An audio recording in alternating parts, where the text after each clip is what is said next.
خاتم النبیین، حمد و صلاۃ کے بعد معزز حاضرین و سامعین اعزام، السلام علیکم ورحمۃ اللہ وبرکاتہ۔ اللہ رب العالمین جل جلالہ و عم نوالہ نے انبیاء کرام رسول اعظام میں سب سے اعلیٰ مقام اور سب سے اعلیٰ مرتبہ حضور تاجدار کائنات صاحب الاولاد حضرت محمد مصطفیٰ صلی اللہ تعالی علیہ وآلہ وسلم کو عطا فرمایا ہے۔ یوں ہی اصحاب کو دیکھا جائے تو تمام کے تمام انبیاء کرام کے اصحاب کے مقابلے میں اللہ رب العالمین نے اپنے محبوب کے اصحاب کو مقام اور مرتبہ عطا فرمایا کہ جس طرح نبیوں کے صف میں سب سے اول اللہ رب العالمین نے اپنے محبوب کو عطا فرمایا ہے، اسی طرح اصحاب النبی کی صفوں میں سب سے اول اللہ تعالیٰ نے اپنے محبوب کریم علیہ الصلاۃ والسلام کو وہ مقام، اپنے محبوب کریم علیہ الصلاۃ والسلام کے اصحاب کو وہ مقام عطا فرمایا ہے۔ پھر اسی طرح تمام کے تمام صحابہ کرام کو دیکھیں تو تمام کے تمام صحابہ کرام یہ آسمان دنیا کے چمکتے دمکتے ستارے ہیں کہ ان میں سے کسی کی راہ کو بھی اپنا لوگے اللہ رب العالمین اس کے طفیل ہدایت اور کامرانی نصیب فرما دے گا۔ پھر بالخصوص خلفائے راشدین کہ ان کے متعلق اللہ کے رسول صلی اللہ علیہ وسلم نے فرمایا ہے کہ جو بندہ راہ ہدایت پر گامزن ہونا چاہتا ہے تو اس کو چاہیے کہ میری سنت اور میرے خلفاء کی سنت کو تھام کے رکھ لو، ان کے عمل کو تھام کے رکھ لو، ان کے طریقوں کو تھام کے رکھ لو، اور جس طرح انہوں نے اپنی زندگیاں بسر کی ہیں اس طرح تم اپنی زندگیاں بسر کرو کہ تم لوگ حقیقی طور پر کامیاب اور کامران ہو جاؤ گے۔ پھر اسی طرح تمام کے تمام اصحاب میں اللہ رب العالمین نے حضرت عثمان غنی رضی اللہ تعالی عنہ کو جو مقام، جو عزت، جو رفعت اور جو شان اور جو بزرگی عطا فرمائی وہ آپ ہی کا فقط حصہ ہے کہ آپ رضی اللہ تعالی عنہ کی ذات اطہر کو دیکھیں تو ایک اضافی وصف جو کسی اور صحابی میں نہیں ہے کہ آپ کو ذو النورین کہا جاتا ہے کہ رسول اللہ صلی اللہ تعالی علیہ وآلہ وسلم کی دو صاحبزادیاں یکے بعد دیگرے آپ کے عقد حبالہ کے ساتھ مربوط کی گئی تھی، اور پھر جب حضرت ام کلثوم کا انتقال ہوا تو اللہ کے رسول صلی اللہ علیہ وسلم نے فرمایا کہ اگر میری اور بھی صاحبزادیاں ہوتیں تو میں یکے بعد دیگرے ایک ایک کر کے حضرت عثمان غنی کے نکاح میں دے دیتا۔ یہ ان کا مقام اور مرتبہ کہ رسول اللہ صلی اللہ تعالی علیہ وآلہ وسلم ان پر کتنا اعتماد فرمایا کرتے تھے، کتنا بھروسہ فرمایا کرتے تھے، اور آپ حیادار ایسے تھے کہ انسان تو آپ سے حیا کرتا ہی تھا، یہ انسانی فطرت ہے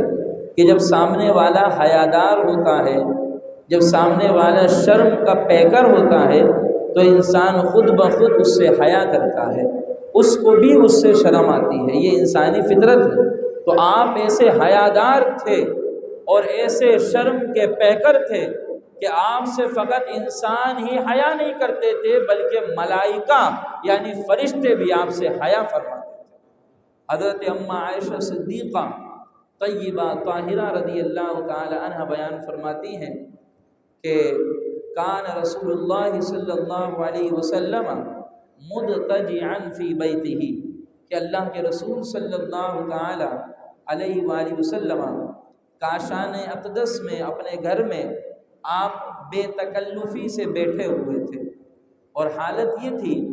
کہ آپ کی پنڈلی یا راوی کہتے ہیں یا آپ کی ران، دونوں میں سے ایک چیز، اس پر سے کپڑا ہٹا ہوا تھا۔ اب پنڈلی یہ تو ستر عورت میں سے نہیں ہے کہ اگر پنڈلی کھل جائے تو اس پر گناہ نہیں ہے، مگر فقہ احناف میں یہ جو ران ہے یہ ستر عورت میں سے کہ اس کو چھپانا یہ فرض ہے۔ علماء نے لکھا کہ جو راوی نے یہ بات کہی کہ آپ کی ران سے کپڑا ہٹا ہوا تھا،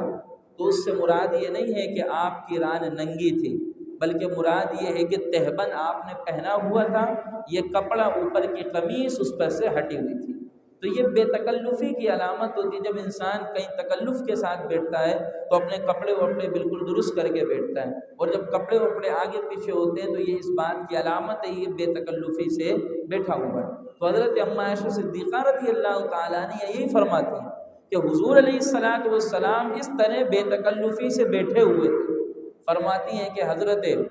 ابو بکر صدیق رضی اللہ تعالی عنہ تشریف لے کر آئیں اور اندر آنے کی اجازت طلب کریں، تو اللہ کے رسول صلی اللہ علیہ وسلم نے انہیں اندر آنے کی اجازت عطا فرمائی، اور فرماتے کہ حضور اسی حال میں ہی تشریف فرماتے جس طرح بے تکلفی کے ساتھ حضور بیٹھے ہوئے تھے۔ پھر آپ کے ساتھ مکالمہ ہوا، بات چیت ہوئی۔ فرماتے ہیں تھوڑی دیر کے بعد حضرت عمر فاروق رضی اللہ تعالی عنہ نے آنے کی اجازت طلب کری، اور اللہ کے رسول صلی اللہ علیہ وسلم نے انہیں اندر آنے کی اجازت دی، اور فرماتے کہ حضور اسی طرح بے تکلفی کے ساتھ ہی بیٹھے رہے، یعنی حضرت ابو بکر آئے حضور بے تکلفی کے ساتھ، حضرت عمر آئے حضور بے تکلفی کے ساتھ۔ یہاں سے اس بات کا بھی اندازہ لگا لیجئے کہ حضرت ابو بکر اور حضرت عمر فاروق رضی اللہ تعالی عنہ کا حضور علیہ الصلاۃ والسلام کے ساتھ اتنا گہرا رابطہ تھا، اتنا گہرا تعلق تھا، اتنے گہرے مراسم تھے، اور آپس میں ادب و محبت کا ایسا رشتہ استوار تھا کہ آپس میں کوئی تکلف کرنے کی ضرورت نہیں پڑا کرتی تھی، کہ بے تکلفی کا معاملہ تھا۔ اور پھر فرماتی ہیں کہ تھوڑی دیر کے بعد حضرت عثمان غنی رضی اللہ تعالی عنہ نے اندر آنے کی اجازت طلب کی۔ فرماتی ہیں جب حضرت عثمان غنی رضی اللہ تعالی عنہ نے اندر آنے کی اجازت طلب کی تو اب رسول اللہ صلی اللہ علیہ وآلہ وسلم ملتجعاً یعنی بے تکلفی سے بیٹھے ہوئے تھے، تو آپ صحیح سے بیٹھ گئے، اور صحیح سے بیٹھ کر آپ نے جو ران سے یا پنڈلی سے کپڑا ہٹا ہوا تھا اس کپڑے کو درست کر لیا، اور اس کے بعد پھر حضرت عثمان غنی رضی اللہ تعالی عنہ کو اندر آنے کی اجازت عطا فرمائی۔ پھر وہ اندر آئے، بات چیت ہوئی، معاملہ ختم۔ حضرت اماں عائشہ صدیقہ فرماتی ہیں کہ جب وہ لوگ چلے گئے تو میں چونکہ یہ سارا معاملہ دیکھ رہی تھی تو میں نے رسول اللہ صلی اللہ علیہ وآلہ وسلم سے عرض کیا، فرمایا کہ یا رسول اللہ صلی اللہ علیہ وسلم، میرے والد محترم جب حضرت ابو بکر آئے تو آپ بے تکلفی سے بیٹھے رہے، حضرت عمر آئے تو آپ بے تکلفی سے بیٹھے رہے، مگر جیسے ہی حضرت عثمان غنی نے اجازت طلب کیا آپ نے بے تکلفی کے بندھن کو توڑ دیا اور آپ صحیح سے بیٹھ گئے، اپنی قمیص وغیرہ درست کر لیا۔ فرمایا کہ یا رسول اللہ صلی اللہ علیہ وسلم، یہ آپ نے دو معاملہ کیوں فرمایا ہے؟ یعنی آپ نے ابو بکر اور عمر کے ساتھ علیحدہ معاملہ اور حضرت عثمان غنی کے ساتھ علیحدہ معاملہ کیوں فرمایا ہے، حالانکہ تینوں آپ کے اصحاب ہیں؟ تو اللہ کے رسول صلی اللہ تعالی علیہ وآلہ وسلم نے ارشاد فرمایا کہ یا عائشہ الا استحی من رجل تستحی منہ الملائکہ، فرمایا کہ عائشہ ذرا بتاؤ تو صحیح، کیا میں اس شخص سے بھی حیا نہ کروں جس شخص سے اللہ کے فرشتے بھی حیا کرتے ہیں؟ فرمایا اس سے تو اللہ کے فرشتے حیا کرتے ہیں، کہ فرشتوں کے سامنے اگر کوئی معاملہ ہوتا ہے تو یہ شرم و حیا کے ایسے پیکر ہیں کہ فرشتے جو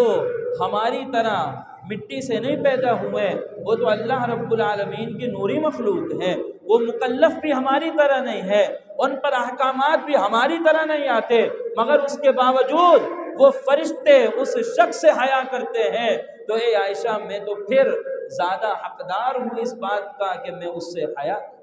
اور پھر ایک روایت کے اندر آتا ہے کہ جب رسول اللہ صلی اللہ تعالی علیہ وآلہ وسلم عقد مواخات فرما رہے تھے، یعنی جب حضور علیہ الصلاۃ والسلام مکہ مکرمہ سے ہجرت فرما کر مدینہ المنورہ تشریف لے کر آئے تو معاملہ یہ ہوا کہ ایک مقام پر آپ نے انصار اور مہاجرین کو اکٹھے کیا، جمع فرمایا، اور جمع فرما کر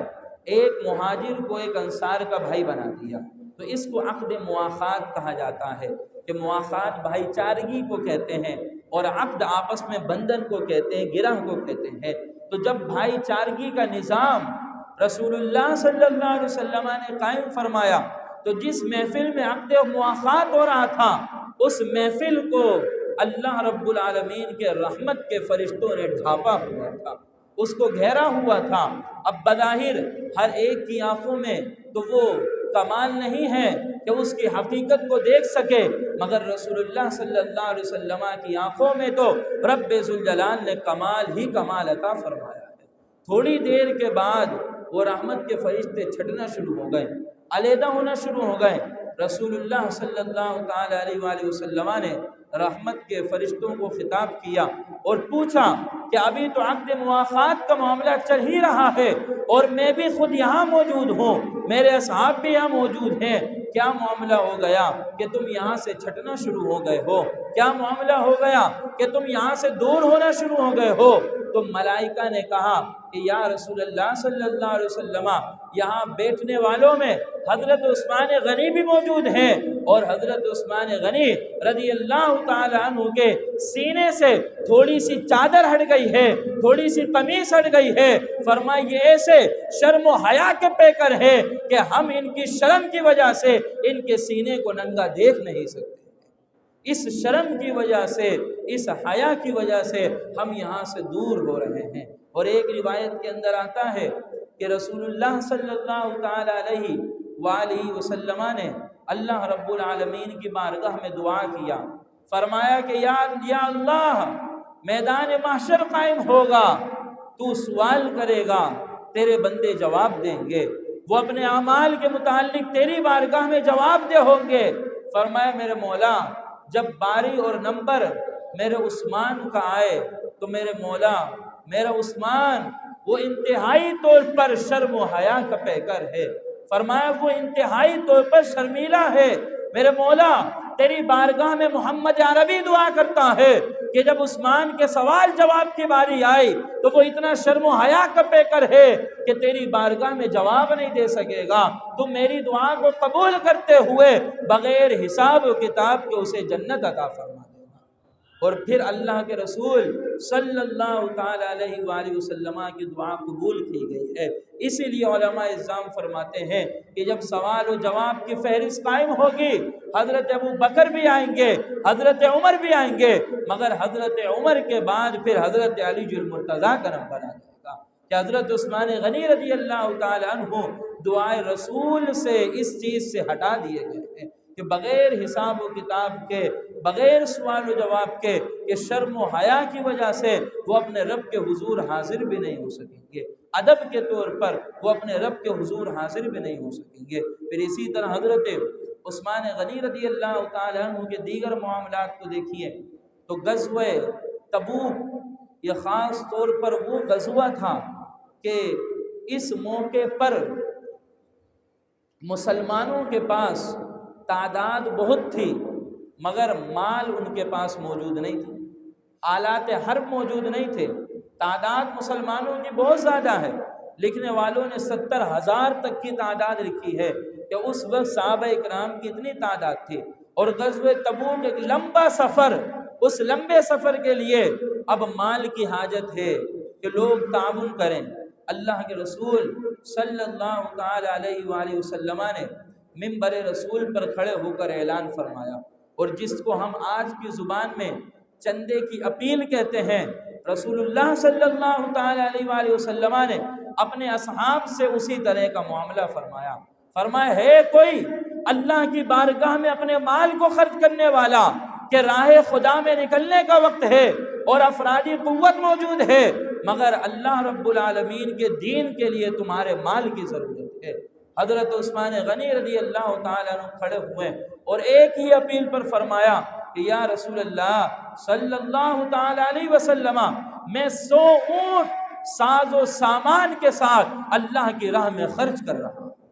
اللہ کی راہ میں وقف کر رہا ہوں، حضور علیہ السلام چونکہ ابھی اور ضرورت تھی، پھر چندے کی اپیل کیا کہ ہے کوئی اللہ کی راہ میں اپنے مال کو لٹانے والا؟ پھر حضرت عثمان غنی کھڑے ہو گئے، فرمایا کہ یا رسول اللہ صلی اللہ علیہ وآلہ وسلم، میں مزید 200 اونٹ ساز و سامان کے ساتھ اللہ کی راہ میں خرچ کرتا ہوں۔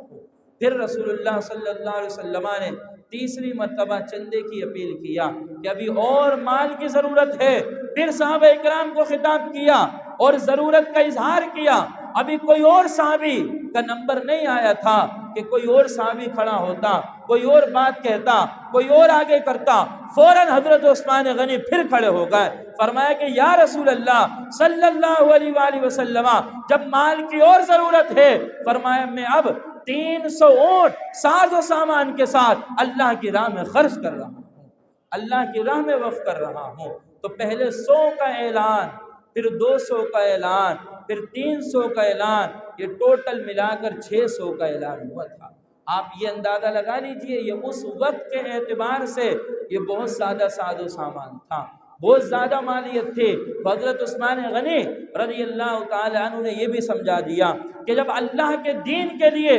مال کی ضرورت ہوتی ہے تو ہمیں یہ نہیں سوچنا چاہیے کہ فلاں تو کرتا ہے، مجھے کیا ضرورت ہے کہ میں آگے بڑھ کر کروں، فلاں تو کر ہی رہا ہے، فلاں تو کر ہی رہا ہے۔ ہم اور آپ انہی چکروں میں پڑ جاتے ہیں کہ بھائی میرے نہ دینے سے کوئی مسجد کا انتظام رکے گا تھوڑی، میرے نہ دینے سے کوئی مدرسے کا انتظام رکے گا تھوڑی۔ بات یہاں یہ نہیں ہے کہ کون دے رہا ہے کون نہیں دے رہا، یہاں بات صرف اور صرف راہ عشق و وفا کے اندر اللہ کی بارگاہ میں اظہار اخلاص کا ہوتا ہے، اظہار للہیت کا ہوتا ہے۔ پھر رسول اللہ صلی اللہ علیہ وسلم نے پھر چندے کی اپیل کیا۔ حضرت عثمان غنی رضی اللہ تعالی عنہ اشرفیہ بھر کر حضور علیہ السلام کی جھولی میں لا کے ڈال دیا، فرمایا کہ یا رسول اللہ صلی اللہ علیہ وسلم یہ مزید مال ہے۔ اب حالت یہ تھی کہ حضور علیہ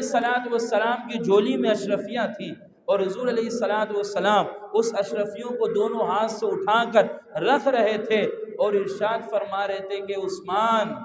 اب تمہارا جو جی چاہے تم وہ عمل کرو، اب اللہ رب العالمین کسی عمل پر تمہاری پکڑ نہیں فرمائے گا، اب تمہارا جو جی چاہے وہ کرو کہ اب رب ذوالجلال تمہاری پکڑ نہیں فرمائے گا۔ اس کا یہ مطلب نہیں ہے کہ آپ نے ناجائز کام کی اجازت دے دیا، حرام کام کی اجازت دی، نہیں، بلکہ مطلب یہ ہے کہ عثمان غنی تم ہمارے مکتب سے فیضیاب ہونے والے ہو، تم ہمارے مدرسے سے پڑھنے والے ہو، تمہارے دلوں کی گندگی کو ہم نے دور کیا ہے، تمہارے دلوں کی نجاست کو ہم نے صاف کیا ہے، اب تمہارے ظاہر اور تمہارے باطن کو ہم نے اتنا اجلا کر دیا ہے اور رب کے انوار اور اس کی تجلیات کا پرتو تمہارے قلوب و اذہان پر اس طرح ہونے لگا ہے کہ اگر ناجائز راستے بھی تمہیں دکھ جائیں گے تو خوف خدا سے اب تم کبھی بھی ناجائز راستوں پہ چلو گے نہیں، خوف خدا کی وجہ سے اب تم کبھی بھی غلط کام نہیں کرو گے کہ تمہارا یہ عمل اس قابل ہو گیا ہے کہ یہ عمل تمہیں برائیوں کے راستے سے روک دے گا، تمہیں غلط راستوں سے روک دے گا۔ تو پھر اس کو دوسری طریقے سے یوں بھی سمجھ لیجئے